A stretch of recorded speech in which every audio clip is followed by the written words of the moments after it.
একদিন কংগ্রেস ছেড়ে নিজের হাতে গড়েছিলেন একটি দল।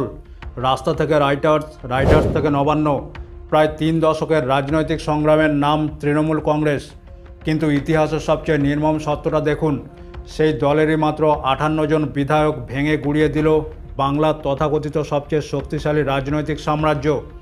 ভাবুন তো, যে নেত্রী 34 বছরের বাম শাসনকে ভেঙেছিলেন, যার নাম শুনে একসময় বিরোধীরা কাঁপত, আজ তাকে নিজের দল বাঁচানোর জন্য আদালতে দৌড়তে হবে।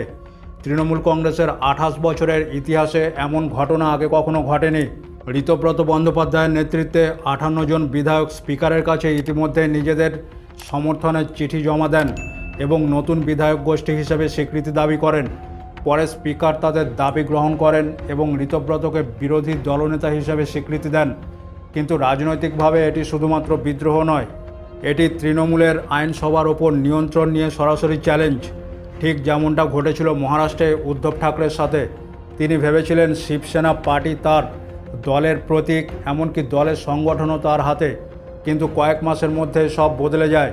দলেরই এক বিধায়ক একনাথ শিন্ডের নেতৃত্বে বিধায়কদের একটি বড় অংশ বিদ্রোহ করে। 2022 সালে মহারাষ্ট্রে একনাথ শিন্ডে দাবি করেছিলেন যে শিবসেনার অধিকাংশ বিধায়কই তার সঙ্গে, তাই তিনি আসল শিবসেনা।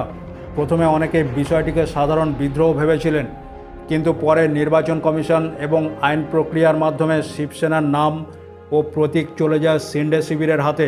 ঋতব্রত বন্দ্যোপাধ্যায়ের নেতৃত্বে 58 জন তৃণমূল বিধায়কের বিদ্রোহ, স্পিকারের স্বীকৃতি, বিধানসভায় বিরোধী দলনেতা হিসেবে ঋতব্রতের উত্থান। তাহলে কি পশ্চিমবঙ্গে শুরু হয়েছে বেঙ্গল শিন্ডে মডেল? ঋতব্রত শিবিরের দাবি, তাদের সঙ্গে তৃণমূলের 2/3 বেশি বিধায়ক রয়েছেন। এই সংখ্যাটাই পুরো রাজনৈতিক সমীকরণ বদলে দিতে পারে। ভারতের 10th শিডিউল বা অ্যান্টি ডিফেকশন ল অনুযায়ী কোনো বিধানসভা দলের 2/3 সদস্য যদি আলাদা ব্লক তৈরি করে, তাহলে তাদের বিরুদ্ধে দলত্যাগ বিরোধী আইন বা অ্যান্টি ডিফেকশন ল প্রয়োগ করা কঠিন হয়ে যায়। তৃণমূলের 80 জন বিধায়কের মধ্যে 2/3 হলো 54 বা 54। ঋতব্রত শিবির দাবি করেছে তাদের সঙ্গে রয়েছে 58 জন বিধায়ক, অর্থাৎ কাগজে কলমে তারা সেই সীমাকে অতিক্রম করেছে।